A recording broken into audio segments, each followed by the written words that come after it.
di dalam mazhab Syafi'i, misalnya seperti yang disampaikan oleh Imam An-Nawawi rahimahullah taala, beliau menyebutkan bahwasanya kunut subuh itu hukumnya harus dikerjakan. Kenapa saya katakan beliau menyebutkan seperti itu? Karena bagi yang lupa kunut, maka menurut Imam Nawawi harus sujud sahwi. Jadi harus sujud sahwi. Nah, maka beliau menyebutkan seperti itu.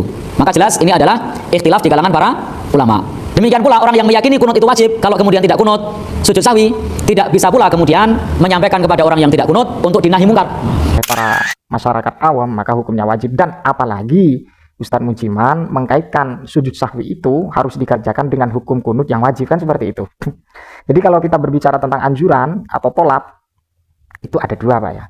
Ada yang tolap wiru jazim, ada tolap yang jazim. Hukumnya wajib, hukumnya sunnah. Dan kemudian yang namanya sujud sahwi ini merupakan anjuran yang wiru jazim, anjuran yang tidak wajib. Oh berarti tidak wajib, maka ranah hukumnya kepada sunnah. Begitu pula dalam persoalan kunut. Dan kau denganku hider, dengarkanlah.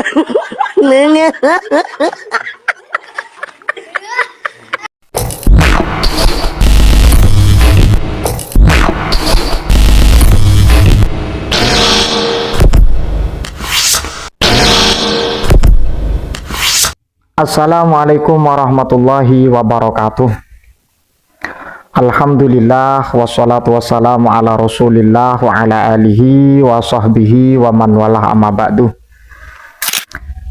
Bil ikhtisar, dengan ringkas saya akan mengulas atau memberikan tanggapan terhadap statement atau kesimpulan yang disimpulkan oleh beliau Al-Ustadz Mujiman hafizahullahu ta'ala wa ra'ah. Tanpa mengurangi rasa hormat saya kepada beliau, saya doakan beliau mudah-mudahan diberikan kesehatan, sehat jasmani dan juga sehat rohani. Di dalam mazhab Syafi'i, misalnya seperti yang disampaikan oleh Imam An-Nawawi rahimahullah taala, beliau menyebutkan bahwasanya kunut subuh itu hukumnya harus dikerjakan. Kenapa saya katakan beliau menyebutkan seperti itu? Karena bagi yang lupa kunut, maka menurut Imam Nawawi harus sujud sahwi. Jadi harus sujud sahwi. Nah, maka beliau menyebutkan seperti itu. Maka jelas ini adalah ikhtilaf di kalangan para ulama. Demikian pula orang yang meyakini kunut itu wajib, kalau kemudian tidak kunut, sujud sahwi, tidak bisa pula kemudian menyampaikan kepada orang yang tidak kunut untuk dinahi mungkar. Tapi perlu saya sampaikan, karena statement beliau Al-Ustadz Mujiman ketika membahas kunut, ketika berlandaskan pendapat dari para ulama yang bermadhab Syafi'iyah, itu dikatakan bahwa ketika meninggalkan kunut itu diharuskan sujud sahwi.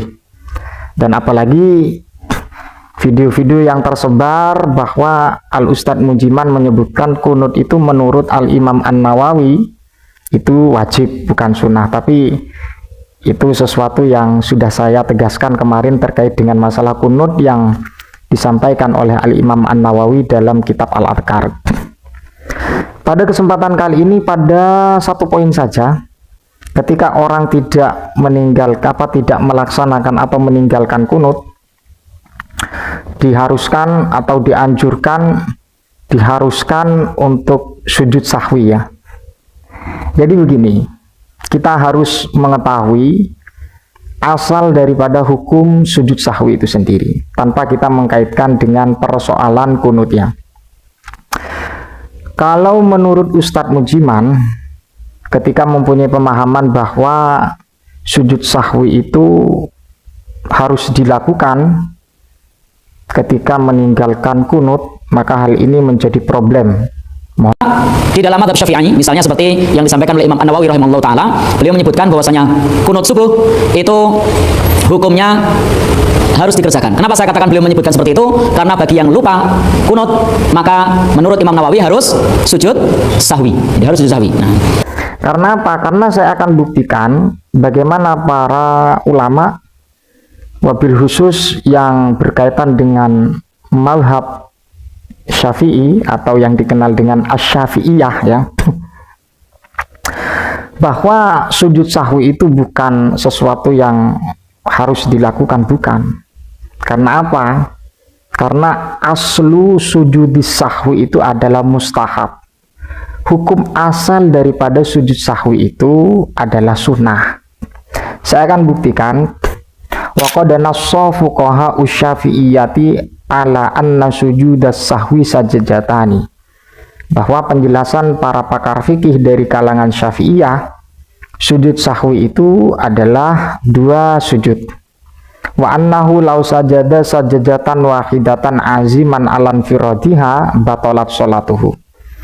Dan kemudian jika seseorang melaksanakan sujud sahwi dengan 1 sujud, seraya dia berkeinginan atau mempunyai azam alan firadiha atas menyendirikan sujudnya, maksudnya tidak melakukan 2 sujud, batalat sholatuhu, maka sholatnya batal.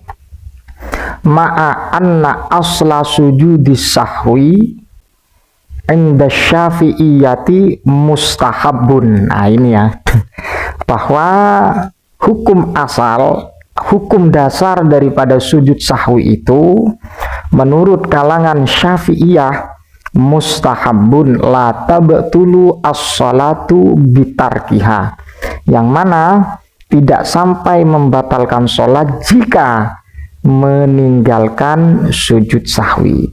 Jadi seperti itu.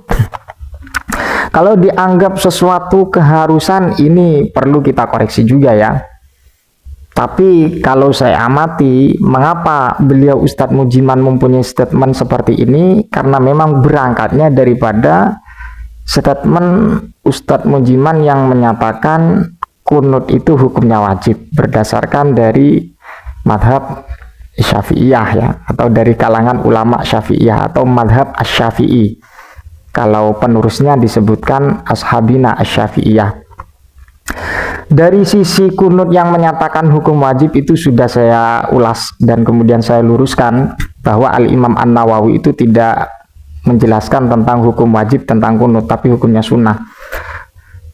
Berdasarkan itu, menurut Ustadz Mujiman hukumnya wajib. Mengapa kok wajib? Ketika meninggalkan kunut itu, maka dia harus melaksanakan sujud sahwi. Itu bukan keharusan, Pak ya. Sujud sahwi itu bukan keharusan. Karena kita memberikan bahasa, memberikan kalimat, itu harus disinkronkan. Ketika hukumnya sunnah, maka apalagi masalah sujud sahwi itu sudah dijelaskan oleh para ulama. Bahwa aslu sujudis sahwi inda syafi'iyati adalah mustahab, hukumnya sunnah. Kemudian yang terakhir, ketika kita berbicara tentang anjurannya, atau yang dikenal dengan tolab dalam kajian usul fikih, tolab itu ada 2 Pak. Ada tolab jazim dan kemudian ada tolab ghairu jazim. Ketika tolab yang jazim, maka bisa kita pastikan hukumnya wajib.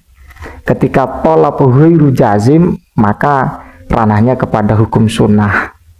Kalau kita berbicara tentang kaidah usul fikih. Jadi ketika kita menyampaikan kemudian bersifat harus, maka memang apa yang dicerna oleh para masyarakat awam maka hukumnya wajib. Dan apalagi Ustadz Mujiman mengkaitkan sujud sahwi itu harus dikerjakan dengan hukum kunut yang wajib, kan seperti itu. Jadi kalau kita berbicara tentang anjuran atau tolab, itu ada 2 Pak ya. Ada yang tolab ghairu jazim, ada tolab yang jazim. Hukumnya wajib, hukumnya sunnah. Dan kemudian yang namanya sujud sahwi ini merupakan anjuran yang ghairu jazim, anjuran yang tidak wajib. Oh berarti tidak wajib, maka ranah hukumnya kepada sunnah. Begitu pula dalam persoalan kunut. Dan apalagi ini ada perbedaan para ulama atau wujudul ikhtilaf ya.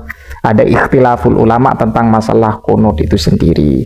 Terkait dengan perbedaan saya tidak akan mempersoalkan, terkecuali para anda-anda yang mengoreksi dan kemudian menyalahkan ketika orang melakukan kunut. Kan itu yang perlu kita sinkronkan juga. Karena banyak dari kalangan mereka-mereka yang kalangan yang tidak sepaham dengan saya memang mengkanter apa yang menjadi pemahaman bagi saya atau yang sama dengan saya pendapatnya itu dianggap bid'ah dan kemudian tidak mengikuti tuntunan lain. Itulah yang perlu kita luruskan. Dan diantaranya adalah tentang masalah kunut dan juga sujud sahwi. Jadi seperti itu Pak ya. Kunut itu ya sunnah, sujud sahwi juga sunnah, bukan wajib. Kok diharuskan? Ya tidak diharuskan Pak kunut itu ya. Allah alam bisawab, mudah-mudahan bermanfaat tanpa mengurangi rasa hormat kepada saya Ustadz Mujiman. Tapi statementnya harus saya luruskan. Wallahu a'lam bishawab. Ihdinas shiratal mustaqim. Assalamualaikum warahmatullahi wabarakatuh.